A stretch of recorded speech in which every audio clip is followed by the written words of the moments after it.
Bé, bon vespre a tothom. Per qüestions logístiques de la traducció, que teniu els auriculars, la traducció simultània de la M que està per allà darrere, etc. Jo parlaré en francès i, per tant, si necessiteu la traducció, doncs igual que ells també parlaran francès. Però si jo parlo francès, ells m'entenen i si no, en fi, ja m'enteneu. Gràcies. Bon, je dis que je parlerai français pour que vous me compreniez et me comprendront avec les écouteurs, donc ça ira. Alors, bon, pour moi, c'est un vrai plaisir de vous avoir ici avec votre film, Annie Ernaux et David Ernaux-Briot. Je crois que c'est la première fois, au moins dans les 12 années de cette maison, qu'on a un prix Nobel à la salle et en plus un prix Nobel qui fait des films. Ce qui est... Non, je ne fais pas des films. Bon, mais vous signez des films. Vous signez des films. Et bon, en tout cas, vous êtes ici pour présenter un film. C'est ça. Alors, c'est un vrai plaisir et je veux remercier tous les partenaires de votre présence à Barcelone. Vous avez participé à plusieurs colloques, présentations, débats, etc. Les biblioteques de Barcelona, Angle Editorial, Cabaret Voltaire, l'Institut Francès, Filmin, on podeu veure la pel·lícula i també es pot veure a través de la Filmoxarxa de Filmoteca de Catalunya.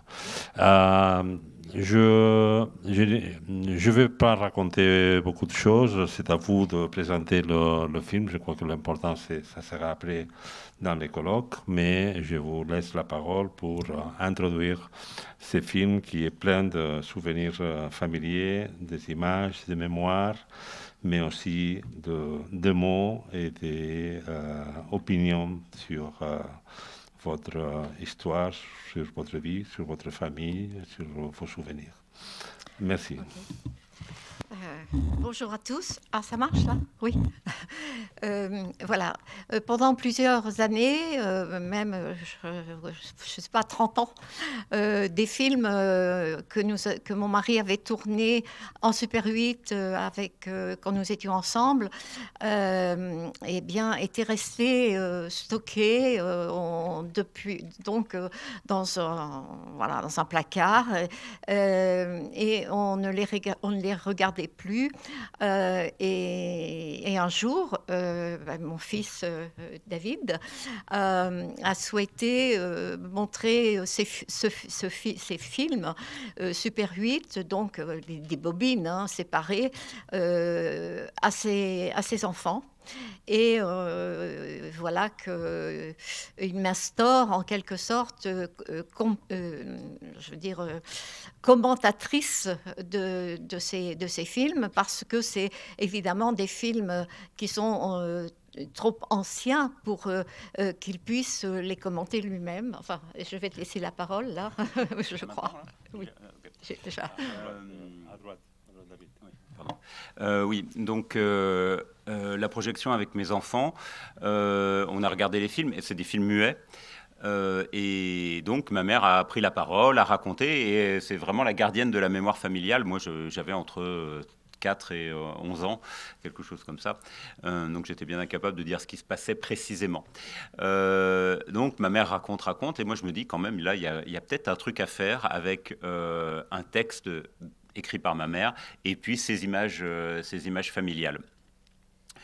Et c'est ce qui a été fait. Donc j'ai proposé à ma mère d'écrire un texte, et elle l'a fait en toute liberté.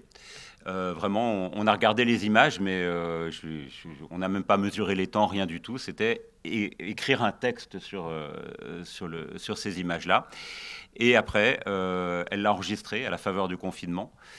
Et puis, on l'a monté. Voilà.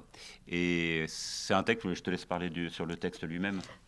Oui, en fait, c'était quelque chose d'extrêmement, j'allais dire, nouveau, mais surtout périlleux, parce que c'était quelque chose que je n'avais jamais fait, c'est-à-dire de partir d'images réelles, alors que je travaille toujours sur des images de la mémoire que je peux choisir et qui sont en fait, qui obéissent à un désir intérieur, un projet.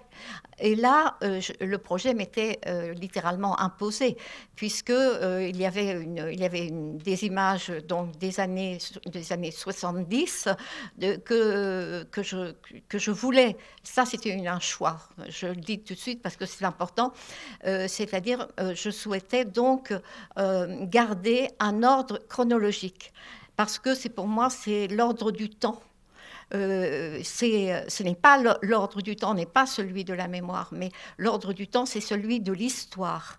Et je sentais déjà qu'il y avait dans ces images une dimension historique de par leur contenu, des voyages, la manière dont on est habillé, etc. Tout cet aspect-là.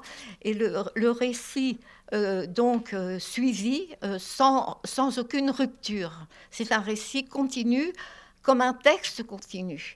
Et c'est moi qui le dis, car je ne voyais personne d'autre pouvoir évoquer la femme que l'on voit et qui est effectivement, moi, à un âge bien...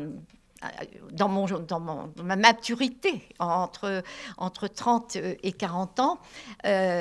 Donc, c'est impossible de dire je, de faire dire je à une autre personne, à une actrice, par exemple, comme tu avais émis le souhait à un moment. C'était une question. Oui, c'est ça. Donc, c'était par un souci de... C'est une question. J'ai eu la réponse. Oui, donc, par souci, effectivement, d'unité et de cohérence. Bon, je crois que maintenant, c'est mieux de vous laisser regarder et peut-être de penser qu'il s'agit en fait donc à la fois d'une histoire familiale, d'un fragment d'histoire familiale, hein, et donc aussi autobiographique, et en même temps un fragment d'histoire collective. Voilà. Bonne vision. Bon film. Voilà. Effectivement. On va revenir après pour le colloque avec Anna Pacheco, periodista, novel·lista, que ens acompanyarà en el col·loqui. Bona projecció i fins ara. Bé, no és que ens haguem barallat, és un tema de la senyal dels traductors simultanis, que se senten millor als extrems que no pas al mig. I per això estem als dos extrems, però hi ha bon rotllo, de debò.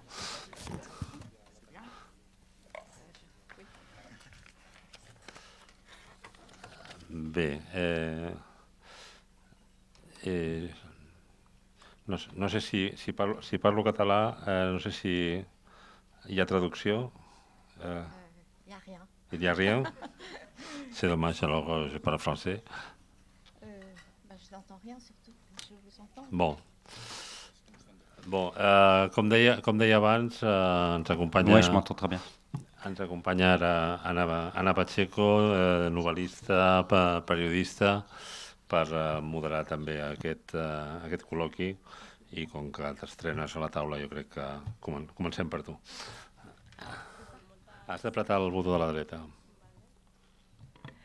Bueno, perfecte, moltes gràcies. Bueno, és un privilegi comptar amb el David i l'Anni en aquesta taula. Ja veureu, i ara anirem una mica desgranant els temes que aborda aquesta cinta, que jo crec que és una mica el cor de pràcticament això, tota l'obra d'Annie Ernaux.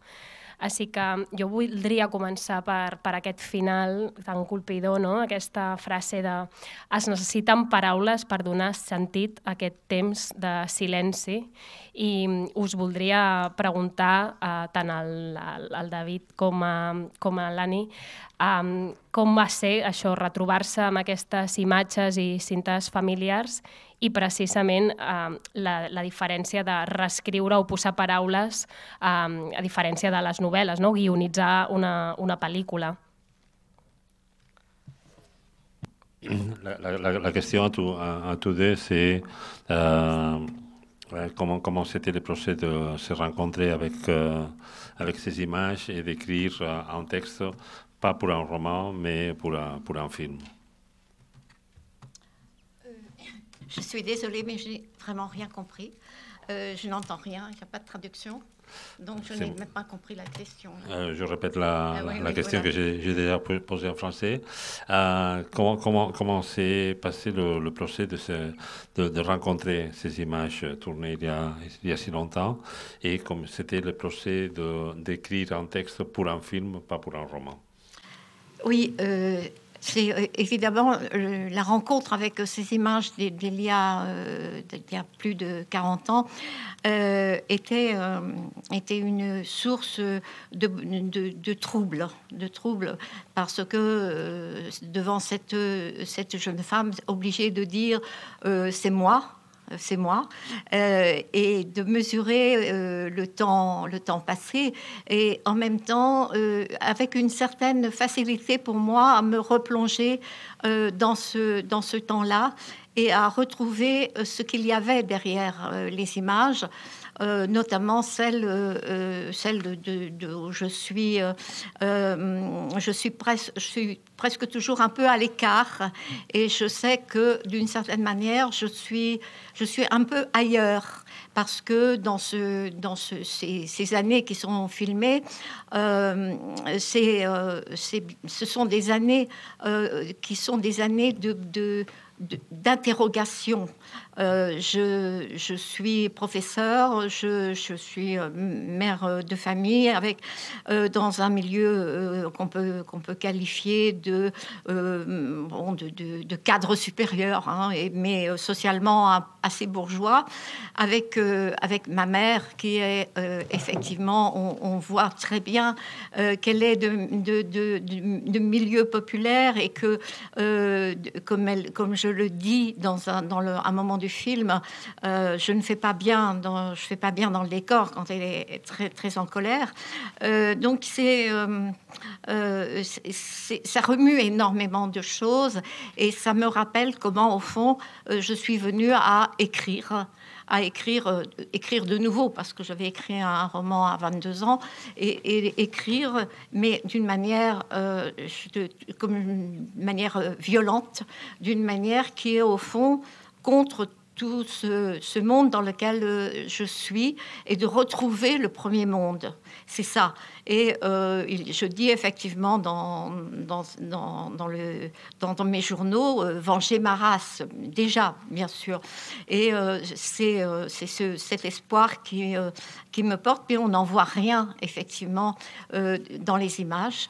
Et c'est à cause de ce trouble, certainement aussi, que j'aurais envie de faire vraiment un récit sur ces années-là. La difficulté, j'en ai parlé tout à l'heure, c'est effectivement que je dois tenir compte de ce que je vois, et ne pas décrire mais être, si je peux dire, à une certaine distance, comme je me tiens dans mes autres livres, d'une façon, mais d'une façon qui ne soit pas ni didactique, ni au contraire trop proche, trop familial. Et c'est tout l'enjeu du texte que je vais écrire. La traducció funciona? Pregunto. Sí. Ça fonctionne. Je ne sais pas si vous voulez ajouter quelque chose. Oui, je peux rajouter quelque chose. En effet, le montage du film, juste un mot, comment on a travaillé. On a regardé les films ensemble. Donc, ma mère a écrit un texte, l'a enregistré, et moi, je suis parti en salle de montage avec un monteur. Et on y est resté 8 semaines, 10 semaines. En fait, ma mère n'a pas vu le film en cours de montage. Je lui présentais de temps en temps des étapes, mais c'était validé, etc. Donc vraiment, la narration filmique, je dirais, c'était ma partie. En fait, c'était un film qui était relativement simple et relativement difficile à monter, pour les mêmes raisons. C'est-à-dire que le texte de ma mère est, je dirais, toujours en contradiction avec les images. Il va toujours à l'inverse des images. Il parle d'autre chose. Il parle de ce qui n'est pas montré, en fait. Donc, ça laisse de la liberté, mais en même temps, peut-être un peu trop, et surtout, arriver à accrocher en même temps un texte et des images et les faire interagir ensemble. Voilà. Et ça a joué dans le film, sur vraiment le regard du spectateur, c'est-à-dire vous, quand vous regardez le film. Vous avez peut-être vu que tantôt vous regardiez une histoire, tantôt vous regardiez quelqu'un qui filmait, enfin, le résultat de quelqu'un qui filmait, c'est-à-dire de mon père, donc le male gaze, comme on dirait aujourd'hui, ou bien vous avez le commentaire de ma mère sur ce qui est vu. Vous voyez, ça bouge tout le temps. En fait, vous êtes appelé à vous questionner en même temps sur comment c'est fait, qu'est-ce que le Super 8, quel est son usage à l'intérieur de la famille, etc. Donc, c'était très bien. Enfin, j'avais plein de matières comme ça. Oui, justement, ce qui me fascine, c'est ce rapport entre les images et le texte, comme vous venez de dire. C'est pas un texte illustratif, mais c'est un texte même à la contre, ou peut-être un texte qui veut s'approprier des images en le renversant, en montrant un autre point de vue qui n'est pas toujours évident dans les images. Et en même temps, il y a une autre contradiction, si je peux dire comme ça, c'est entre cette histoire absolument familière, de vacances en famille et tout ça, et la grande histoire c'est le parcours du temps qui commence en 1972 au Chili et qui finit dans les dernières années du communisme. Et là, on passe divers continents, divers pays, et le film devient une sorte de témoin historique à partir de la petite histoire de la famille Ernaud. C'est pas une question, c'est un commentaire, mais je crois que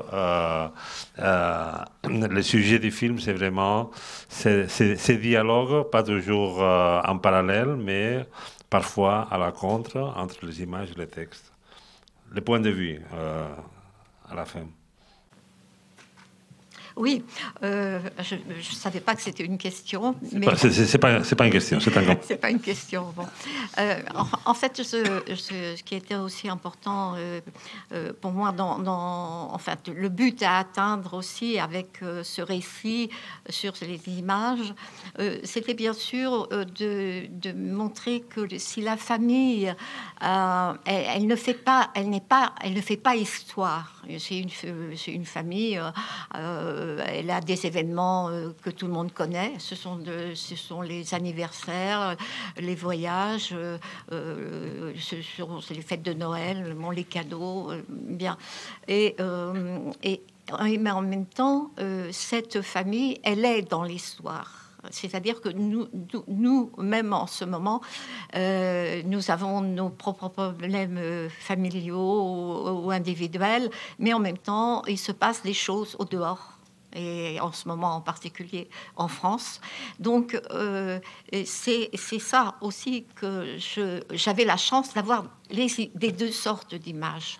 Il y avait donc, je ne vais pas recommencer d'écrire, mais c'était cette possibilité-là qui était très excitante, en fait, et qui, au fond, me rapprochait du livre qui a été très important à écrire pour moi et qui s'appelle « Les années ». Et c'est un peu, c'est assez proche, et pour montrer que tout, enfin le temps emporte tout. Et on le sent évidemment là avec la disparition des personnages, personnes qui sont dans le film, et le vieillissement.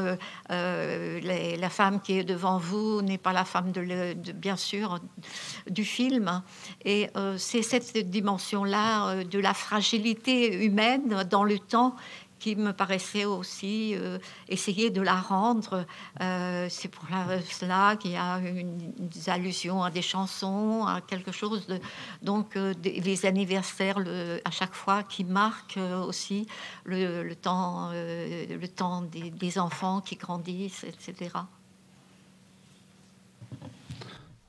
Anna, Sí, en aquesta idea a mi m'agradava molt això com parla també del marit després de la separació i diu marxa amb la càmera a gravar un altre lloc i a gravar unes altres coses, no? Com que el temps es desdobla.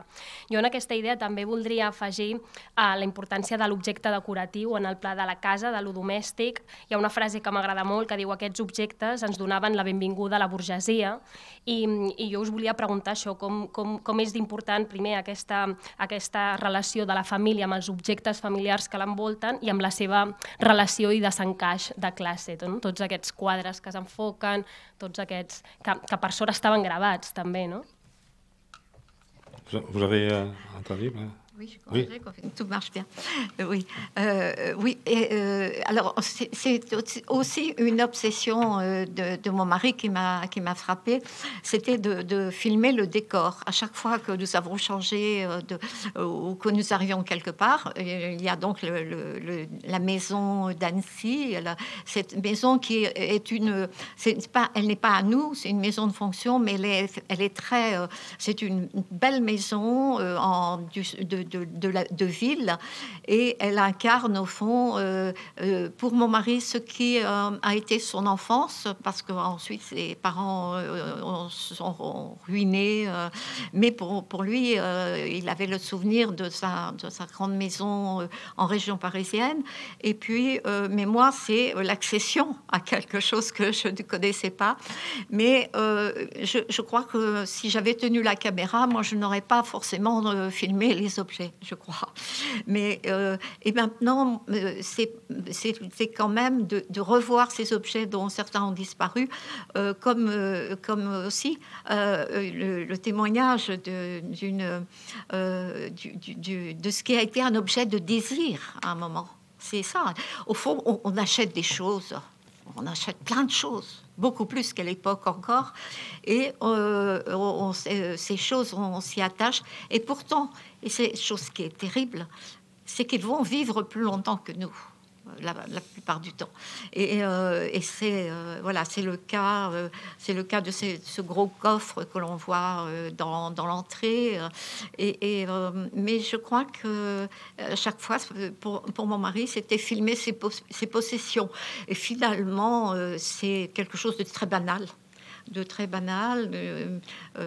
Voilà, donc ces objets pour moi. Alors j'ai fait tout à l'heure une confidence, c'est que j'ai vu le film plusieurs fois, et donc je m'attache plus du tout à ce que je dis, que je connais, mais je regarde le décor. Parce que toutes ces maisons, je ne pourrais plus y entrer. Par exemple, la maison d'Annecy, elle est habitée autrement, je ne me vois pas sonner, etc. Et de toute façon, tout aura changé à l'intérieur. Et c'est ça, c'est que les maisons gardent quelque chose, mais en même temps, c'est voué à la disparition. Il y a un moment dans le film, on parle de filmer ce qu'on ne verra pas deux fois.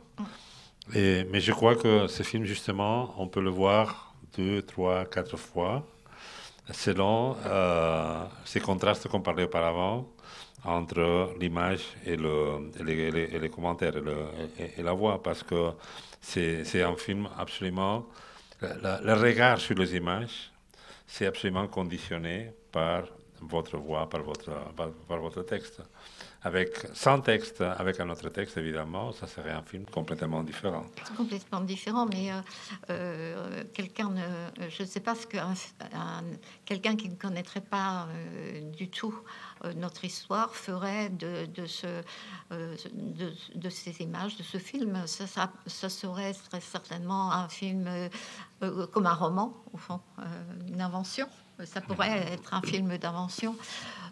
Je ne sais pas si ce genre de choses a été fait, mais il y avait une intention un peu, je veux dire, d'exemple, presque pédagogique, de montrer aussi ce qu'on peut faire d'images familiales qui sont très, très nombreuses dans toutes les familles des époques avant la caméra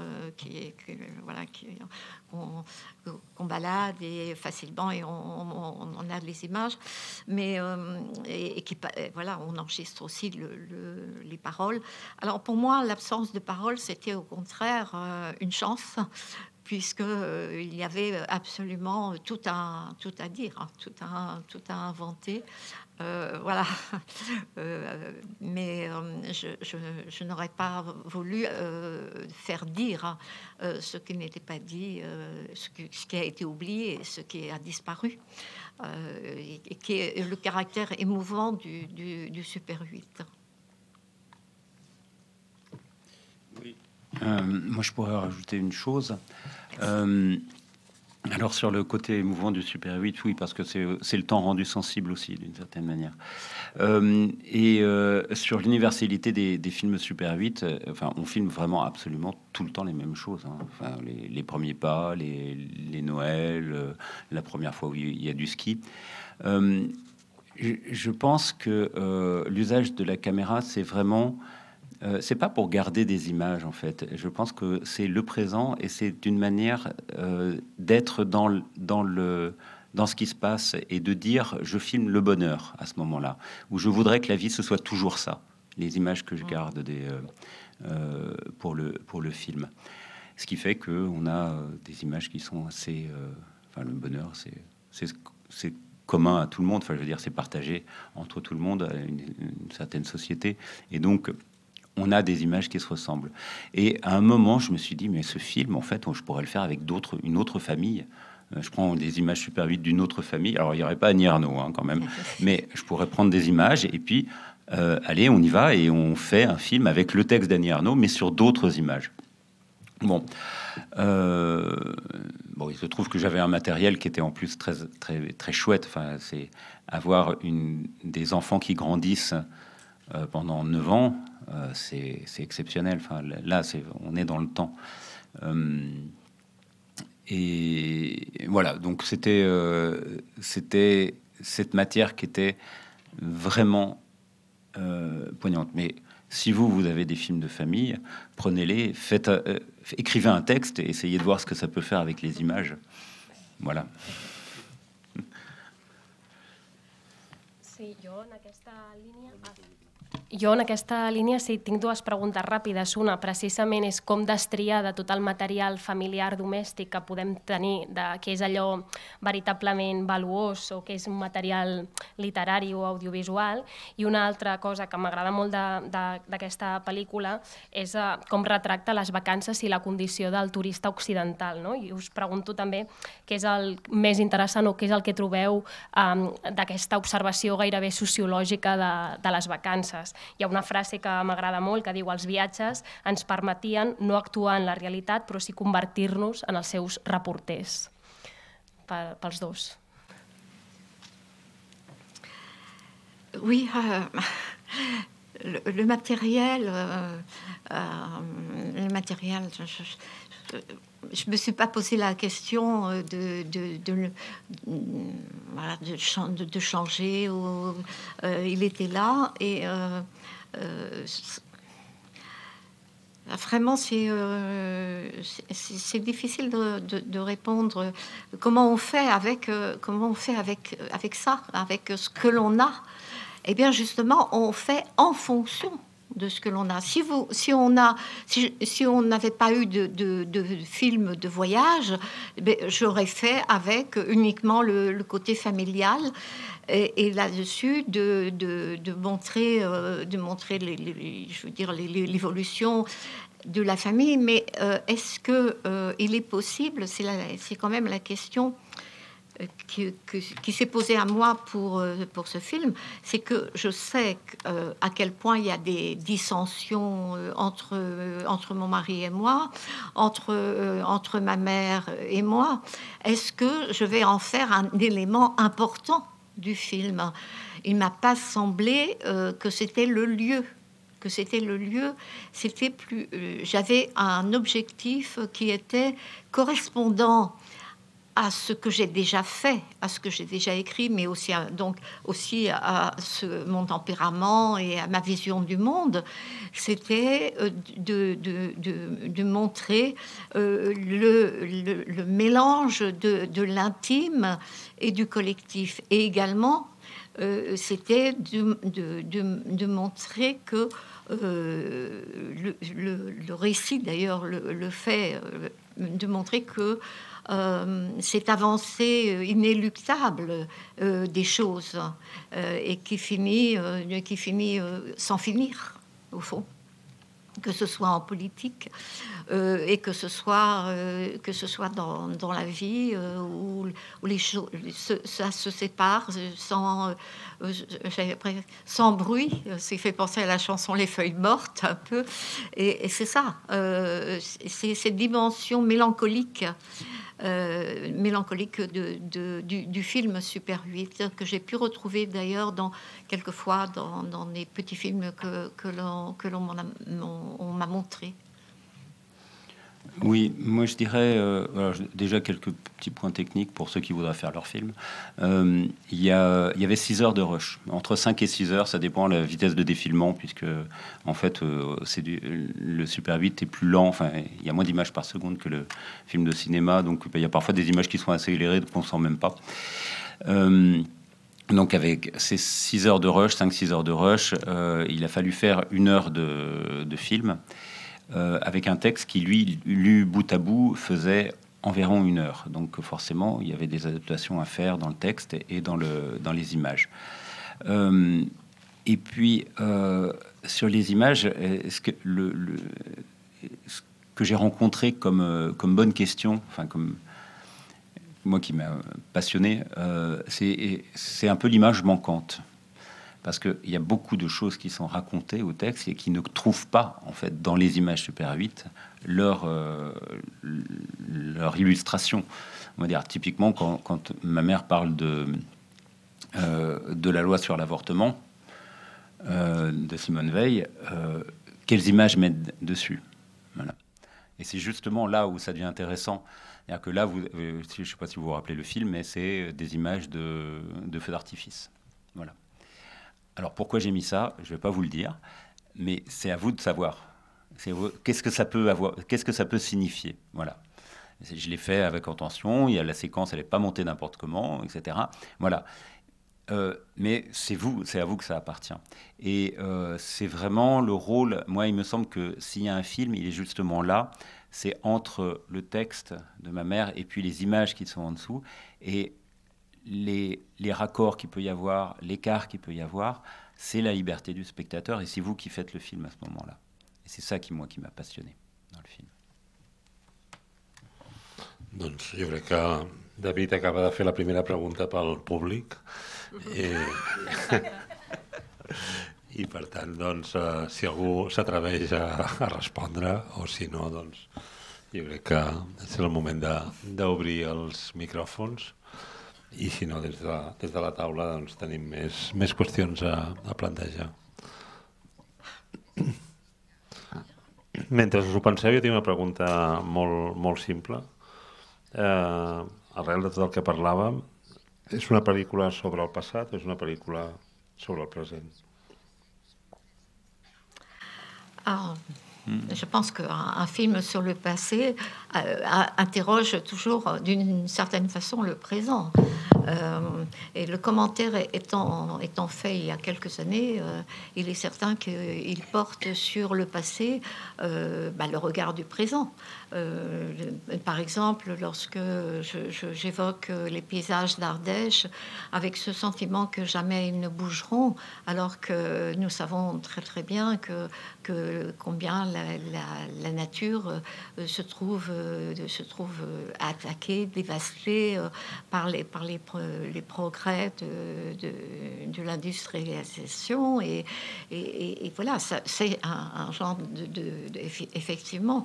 De même, par exemple, le regard sur l'URSS de 1981, il est ce sentiment au passé. Je sais très bien qu'on n'imaginait pas qu'un jour, ce régime, ce monde, c'était un véritable monde, puisse d'un seul coup se défaire. Et bien sûr, je porte le regard du présent.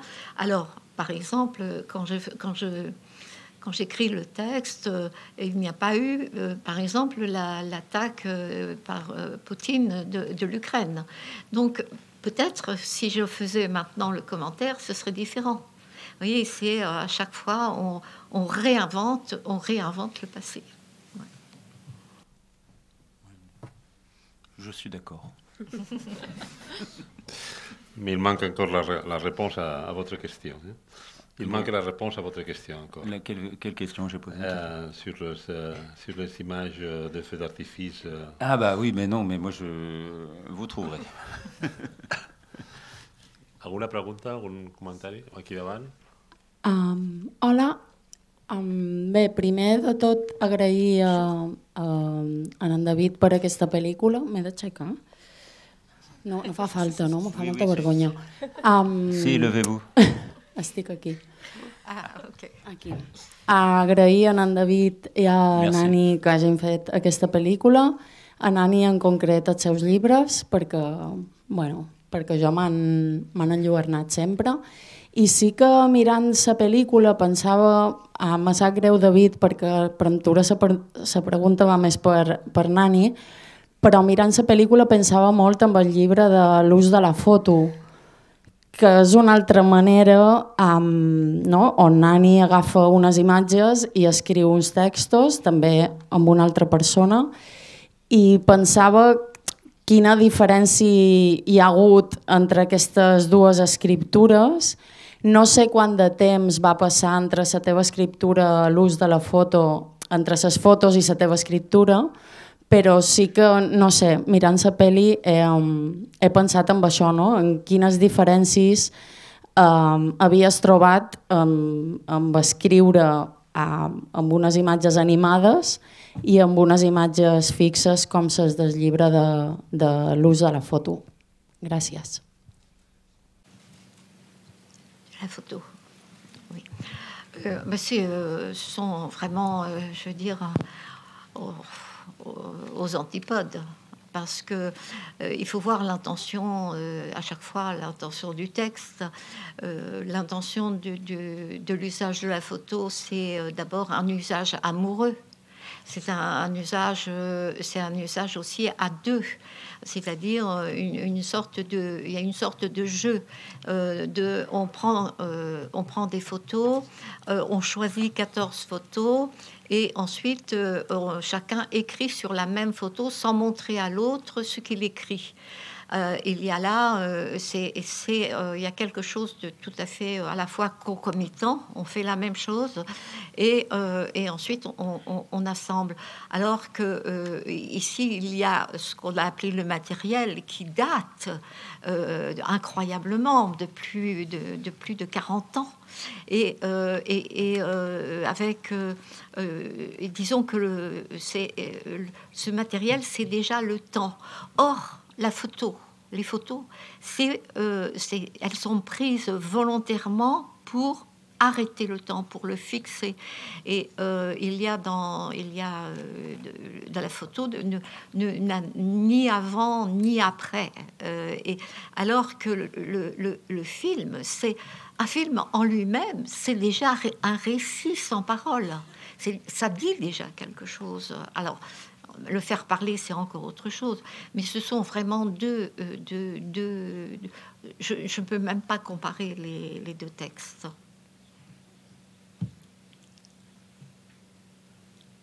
Je ne sais pas si j'ai bien répondu.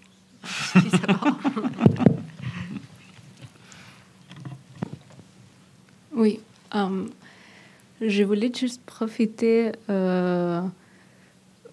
parce qu'il n'y a pas des autres questions, mais hier, j'ai manqué de vous poser une question à vous, Madame Ernaud. Et c'était que hier, vous avez parlé des Landes et de comment ça vous pousse à écrire. Et je me demande, peut-être c'est un peu personnel, mais je me demande comment vous surpassez cette honte pour publier vos livres, les montrer, pas juste aux gens qui vous connaissez pas, enfin à tout le monde, parce que vous avez plein de lecteurs, mais aussi à vos fils, à les gens qui sont proches à vous. Et voilà, je pense que c'est quelque chose qui peut... Enfin, c'est dans tout l'art, c'est difficile de se montrer. Voilà. Oui, je comprends la question. Elle m'a été souvent posée à propos de certains textes en particulier. Par exemple, Passion simple et même l'événement. Et Mémoire de fille. Un peu moins parce que je pense que peut-être des lecteurs avaient pris l'habitude, je ne sais pas. Mais la réponse, c'est sans doute parce que j'ai commencé comme cela. J'ai commencé par écrire, c'est dans le film, hein. J'ai commencé à écrire le livre les armoires vides totalement en secret. Et je l'ai envoyé à un éditeur, à 3 éditeurs très exactement, dont un seul a refusé, donc les 2 autres avaient accepté. Mais tout cela seul et sans même donner mon adresse personnelle, donnant l'adresse de l'établissement du collège où j'enseignais. Et donc, j'étais animée par... je ne vais pas répéter ce que vous avez entendu, mais j'étais animée donc par ce désir, effectivement, que ce texte soit effectivement lu. Mais en même temps, lorsque, disons que j'ai appris que les 2 éditeurs voulaient le publier, là, j'ai été absolument effarée, bouleversée. C'est-à-dire qu'il a fallu, affronter et d'un seul coup de dire, eh bien, ma mère va lire ce texte, mon mari va lire ce texte, les collègues vont lire ce texte. Et il est sorti en espagnol cette année ou l'année dernière, et les armoires vides, et c'est... comment dire, quand on le lit, on peut comprendre que dans la mesure où il y a l'écrit roman et que juste le nom de l'héroïne est changé, qu'il n'y a pas le nom de la ville, mais bon, c'est tout, et que tout le reste est assumé complètement. On peut comprendre que vraiment, j'étais vraiment effrayée. Alors, j'ai commencé, évidemment, par donner... j'ai attendu, d'ailleurs. Je n'ai pas donné le manuscrit à lire à mes proches, mais j'ai attendu que le livre soit publié. Et on peut comprendre pourquoi. Parce que, justement, le fait que ça devienne public, c'est comme si, quelque part, c'était plus moi. D'une certaine manière, c'est une autre femme, c'est celle qui écrit, c'est accepter ça. Et je crois que je suis restée toujours... en fait, ça s'est bien passé. ça s'est bien passé avec ma mère à qui je l'ai donné à lire. Alors là, c'était vraiment le plus difficile à faire. Je lui ai donné parce qu'elle prenait en plein dans la figure que sa fille avait avorté. Deuxièmement, ce que adolescente elle pensait de ses parents. Enfin, bref, c'était terrible certainement pour elle. Donc elle l'a pris, elle l'a lu dans la nuit. Et le lendemain matin, elle n'a rien dit. Et elle ne dira jamais rien de ce livre. Jamais. Jamais. Et elle fera comme si elle avait... voilà, elle n'a rien à dire. Et moi, je ne lui ai posé absolument aucune question. Mon mari ne lui a posé aucune question. Nous avons continué de vivre. Et elle a pris le parti de dire... eh bien, même... d'être tout à fait... de lire, évidemment. Je lui ai donné l'article du Monde qui était très favorable, et je lui ai donné à lire, et c'était comme si... voilà, c'était fini. Elle était contente. Enfin, elle ne montrait pas qu'elle était contente, ni mécontente, rien du tout. Mais que, voilà, c'était... quelque part, elle avait, au fond... C'est ça qui est peut-être, et c'est pourquoi quand je parle de culpabilité, c'est que avec ce texte par lequel je voulais dire ce que je dirais plus tard, venger ma race, au fond était pour elle extrêmement dur à lire, extrêmement violent pour elle, mais comme ce qu'elle avait souhaité que je sois écrivaine, c'était une chose dont elle avait envie, l'article, etc. Eh bien, disons que le monde dominant de la littérature, eh bien, triomphait sur elle de ce qu'il y avait de dominé, et ensuite, elle n'a pas cessé d'être fière que j'ai écrit un livre et les suivants, puisqu'elle a lu également donc Ce qu'ils disent ou rien, La femme gelée, La place. Elle était dans sa maladie d'Alzheimer, donc elle n'a pas pu le lire. Mais voilà, donc, mais si vous voulez, je reviens à ce sentiment que sans doute qui est très partagé quand on commence d'écrire, on se dit oh, mais je vais pas oser écrire ça, qu'est-ce qu'on va penser, etc. C'est que finalement j'ai franchi ça, et j'ai commencé par le plus difficile. Et après, pour moi, c'était pas... Alors, je ne dis pas qu'il y a des textes qui n'étaient pas difficiles à écrire.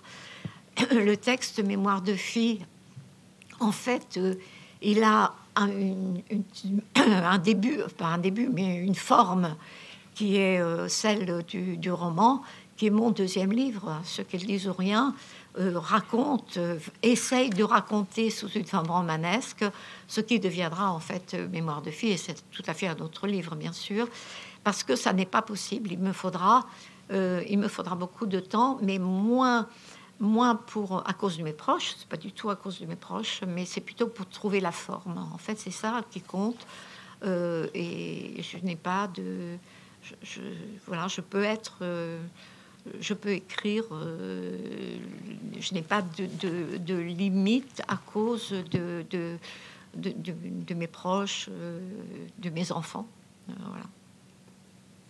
J'étais un peu longue, hein. Oui. Ça va, il y avait une pregunta par allà.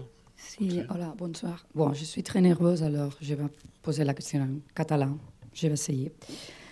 Alors, ahir vas parlar d'un concepte que era trànsfuga de classe, que li t'havien dit que eres, i em va fer pensar en, o sigui, l'invers, és a dir, no la gent que va cap a la burgesia, sinó la gent que potser havia estat burgesa i després ja no ho és. Es pot mirar cas per cas, però també a nivell generacional, si té vostè, senyora Ernaux, que per cert moltes gràcies per nous rejoindre ici, ce soir, si té alguna opinió sobre aquesta precarietat actual, sobre aquesta dificultat. Ara doncs, és més difícil tenir fills, crear famílies, comprar-se una casa. Potser té una opinió o potser diu m'ho miro des de dalt i ja us espavilareu. No sé si veu algun tipus d'espoir, esperança i merci. Mais je crois qu'on est un petit peu en dehors. Enfin, il y a deux choses. D'abord, c'est que ce que vous évoquez, donc la bourgeoisie qui ensuite ne l'est plus. Non, on reste toujours quelque part. Et notamment, culturellement, les manières de table, les façons de parler, tout cela ne se perd pas parce qu'on perd de l'argent, qu'on perd sa maison. Pas du tout. Je viens de dire que mes beaux-parents, ils n'avaient plus d'argent en fait, je les ai rencontrés. Mais ils étaient des bourgeois. Donc, ils avaient... Ma belle-mère faisait du piano. Voilà. Donc, ça, c'est la persistance de ça, de l'habitus. C'est un terme de la sociologie. Habitus, c'est-à-dire quelque chose qui est acquis dans le corps, qui est vraiment tellement qu'on n'y pense plus, que ce n'est même plus une question. Donc, voilà, ça pour cette réponse-là. Alors pour ce qui concerne le monde actuel, mais je peux pas, je peux pas donner de pronostic, enfin disons d'analyse. D'abord parce que je suis pas, c'est pas mon métier, si on peut dire. Je peux avoir un engagement politique et un avis politique sur. C'est que ce serait très contrasté puisqu'il y a des inégalités qui s'accroissent certainement dans les pays occidentalisés. Enfin, je sais, moi, je vais parler seulement de la France, donc que les inégalités scolaires qui perdurent, etc. Mais je veux dire que c'est pas mon rôle non plus de faire une analyse qui sera jamais aussi pertinente que celle même d'un journaliste, je dirais. Voilà. Alors, je vous prie de m'excuser pour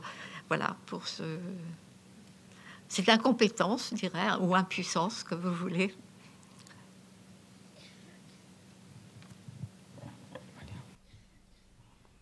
No sé si hi havia alguna altra pregunta. Sí. Sí? Oui. Bonsoir. Yo tenía una pregunta para el David. Para David. Y es porque en el documental se nos habla sobre la relación que tenían Annie y Philip. Y quería saber cómo él, desde la visión de un niño, veía cómo esta relación se iba distanciando, tenía esos problemas que se nos cuentan en el documental. Merci. C'est un peu anecdotique. Hein. Alors, je veux dire, d'abord, dans le film, j'ai entre 4 et 11 ans, donc je ne vois pas grand-chose. J'ai bien conscience que ça va pas bien, mais bon, après, je ne sais pas ce que c'est que d'aller bien. Vous voyez, un enfant, ça pour seule expérience que ce qu'il vit, et ce qu'il a vécu là, tout de suite, il y a peu de temps, surtout dans le cadre familial, donc il a du mal à imaginer autre chose que ça puisse fonctionner autrement. Donc moi, c'était ma normalité. Je sais qu'à partir du moment où mes parents se sont séparés, j'étais très content. Enfin, je veux dire, c'était plus simple. C'était simplement plus simple. Et on avait une vie plus tranquille avec ma mère. Voilà. Et puis mon père, il vivait sa vie ailleurs, etc. Tout était apaisé. Voilà. Donc je suis pour le divorce. Quand il faut le faire, hein. On n'est pas obligé, hein. Ça va bien, c'est pas la peine. Voilà. Et sinon, non, pour réagir un peu à ce que tu as dit sur la question précédente, on parle pas de littérature à la maison, mais en fait, on en parle. Et moi, je me souviens que dans ma jeunesse, tu m'as fait lire Michel Léris et La Corne du Taureau dans la littérature. Oui. Voilà. Oui. Et je pense que quand tu as répondu aux questions, il y avait une part de... Voilà. Enfin, par les livres que ma mère me faisait lire, tu comprenais? Je comprenais, oui. Il y a certaines choses que je comprenais. Oui. Voilà. Je pense que, oui, j'ai pas approfondi, j'ai expliqué comment, d'une certaine façon, mais j'aurais pu dire autrement, résumer autrement mon expérience, c'est-à-dire que immédiatement, j'ai écrit dangereusement. J'ai écrit dangereusement. Donc, comme l'image de Michel Léris qui dit que la littérature, au fond, c'est quand même assez facile, etc. Et qui veut introduire une corne de taureau. C'est ça. Et donc, je t'ai fait lire ça à l'adolescence, hein, pas à 11 ans quand même. Et c'est vrai que c'était aussi, pour moi, c'est ça. Il faut qu'il y ait un exercice dangereux de la littérature. C'est quelque chose, une mise en danger, même inconsciente. Et j'ai toujours eu ce désir-là, au fond. Et par exemple, quelquefois, le danger vient pas de ce que je raconte, mais c'est de la forme. Les années, c'est le danger de la forme, c'est-à-dire une forme qui n'a jamais été faite. Et c'est ça qui était, au fond, qui me portait. Il y a dans des livres entrepris cet aspect, effectivement, bien sûr, d'une écriture dangereuse. Mais quel danger, au fond il faut pas se leurrer. On va pas venir me tuer, on va pas m'attaquer au coin de la rue parce que j'ai écrit ci ou ça. Tout ce que je peux risquer, c'est simplement des mauvaises critiques, un détournement. Voilà. Donc, c'est un danger quand même qui est très, très relatif. Voilà. Mais pourquoi avoir cette envie-là? Je fais avec. Je ne cherche pas l'origine de cette chose-là.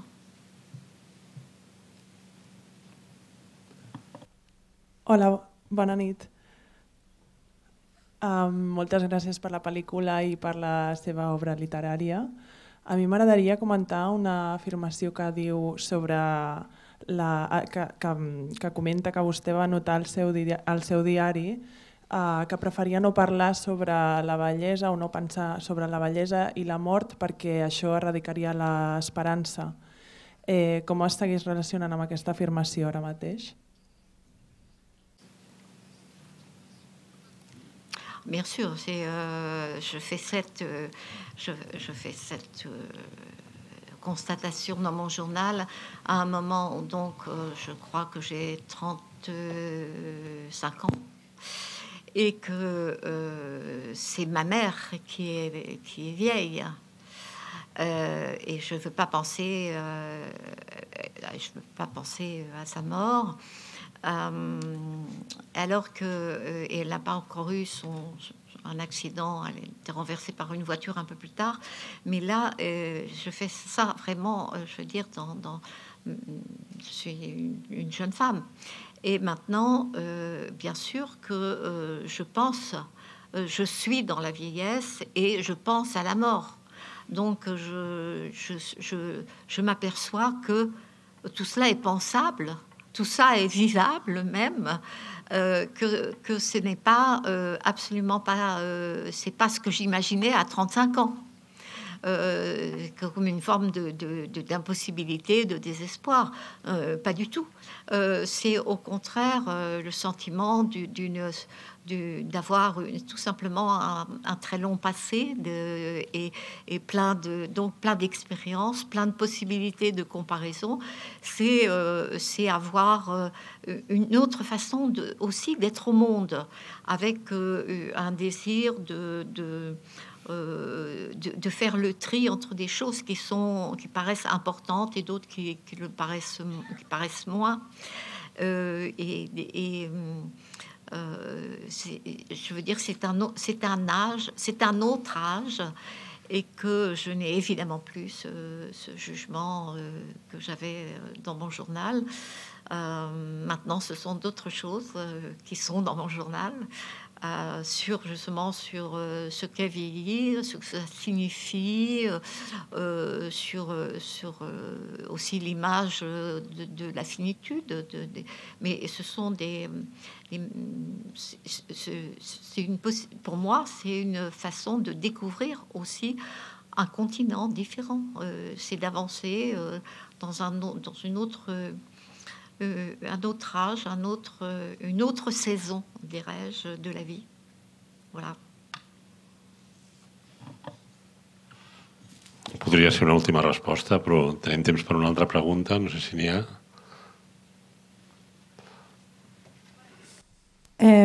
Ha dedicat la seva vida a parlar de la seva vida i em preguntava si, a mesura que ha escrit, al saber que després acabaria parlant sobre la seva pròpia vida, com ha afectat això d'alguna manera a com actuava i si escriure sobre el que es viu d'alguna forma l'ha canviat. Gràcies. Alors, pardon.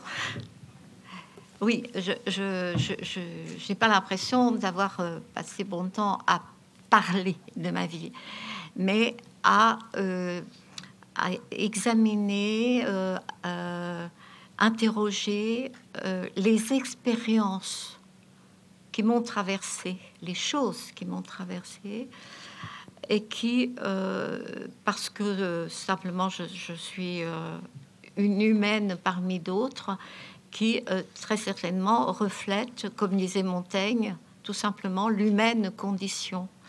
Et c'est ça, c'est pas parler pour parler, c'est plutôt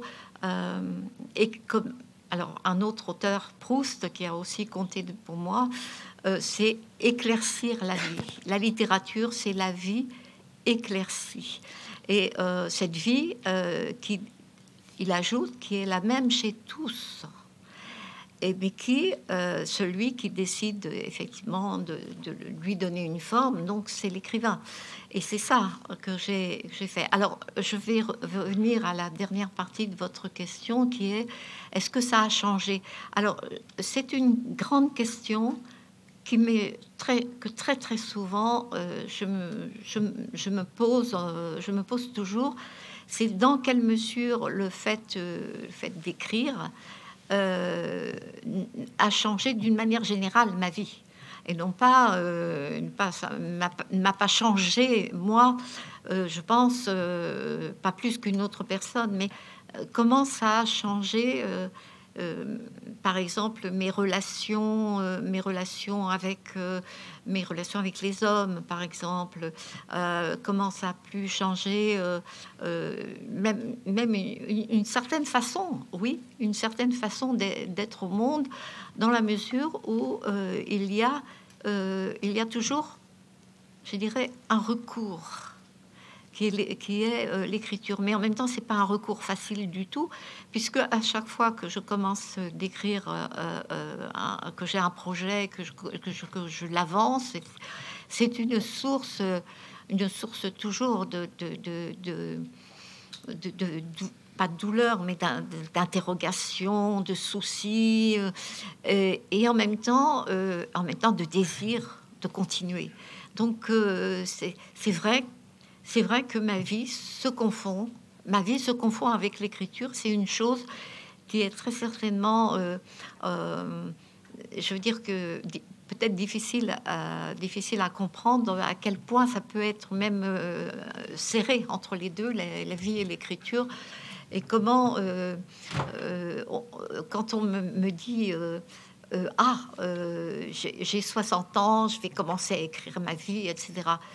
C'est très bien, mais c'est pas vraiment ce qu'on peut appeler, voilà, c'est pas l'écriture vraiment, parce que ça commence au fond plutôt ça commence plutôt avec une façon donc qui est certainement très différente chez chacun, mais c'est ça.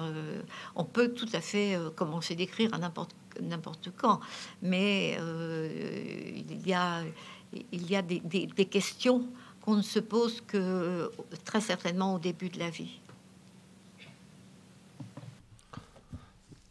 Anna, no sé si vols fer l'última pregunta. Sí, jo volia una pregunta així, potser per acabar, que estàs parlant, Arnaud, quin creu que és el camí de l'autor d'orígens obrers i si està inevitablement condemnat a un desclassament o un aburgesament, no? Una mica la Cinta, tu parlaves abans, que va també d'una mena de desencaix, no? D'una incomoditat permanent. I això, quina mena de desgast personal o intel·lectual li ha provocat el fet de viure d'aquesta manera en aquesta condició ascendida, si es pot dir així. Oui, alors, vous avez d'autres questions? Non, oui. Alors, je pense que c'est ce qu'on appelle le transfuge de classe. Quand même, l'écrivain transfuge de classe, il y en a. Nous en avons, j'allais dire, en France, depuis que j'ai écrit, il y a beaucoup d'écrivains et d'écrivaines qui sont d'origine populaire, dont les parents étaient ouvriers ou petits commerçants, agriculteurs aussi. Donc disons dont les parents étaient en dehors, si vous voulez, de la culture légitime, de la littérature. Bien. Et non, je pense qu'il n'y a pas de fatalité à ce que ces écrivains deviennent des bourgeois, mais c'est pas la question, c'est qu'ils ont de toute façon, on n'écrit pas sans avoir lu, donc ils ont une culture littéraire qui est déjà beaucoup plus importante que leurs parents, et qui les situe tout de même dans leur goût, qui les situe dans des goûts qui sont des goûts intellectuels qui n'étaient pas ceux de la classe d'origine. Donc il y a quand même un cheminement qui va les rapprocher, mais je pense que la question est peut-être aussi différente, c'est-à-dire d'adopter, on peut très très bien écrire d'une façon... ce qui fait quand même, ce qui est important quand on écrit et qu'on est d'origine populaire, c'est peut-être de ne pas se donner tout entier à la littérature comme celle que moi j'ai admirée aussi au départ, c'est-à-dire ce qui est bien écrit et ce qui ne tient aucun compte au fond des différences culturelles. C'est peut-être une attitude, je dirais politique, quoi. Voilà, c'est ça. Molt bé, jo voldria acabar, en primer lloc, agraint la presència de David i Annie Ernaux. Ha estat un privilegi tenir-los aquí i tenir-los amb una pel·lícula que, com hem vist, dona molt de joc i que també exerceix una certa forma de transfugisme formal entre les imatges, el cinema, la memòria, la literatura, però també el cinema i la música.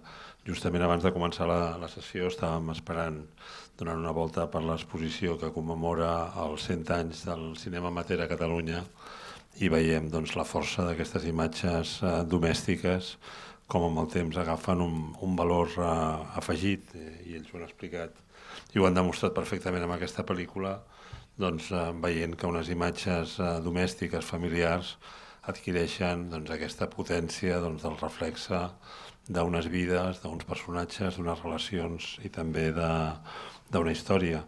Avui ha mort François Hardy, que era un gran referent de la cançó i del cinema francès, i la seva pel·lícula també està plena de referències musicals que van puntuant aquesta història. Hi ha referències també a dues pel·lícules importants de Len Tanner i d'Éric Romer a la seva obra literària, també està plena de referències cinematogràfiques. Jo crec que en el segle XXI ningú és innocent o ningú es pot permetre el privilegi de només escriure, només filmar o només dedicar-se a la cançó, no? I que aquesta fusió avui l'hem tingut plenament representada. I per tant, gràcies a tots dos, gràcies a l'Anna i gràcies a la col·laboració de Biblioteques de Barcelona, a Angle Editorial, Cabaret Voltaire, l'Institut Francès i Filmin per fer possible un cop més aquesta meravellosa sessió. Merci beaucoup.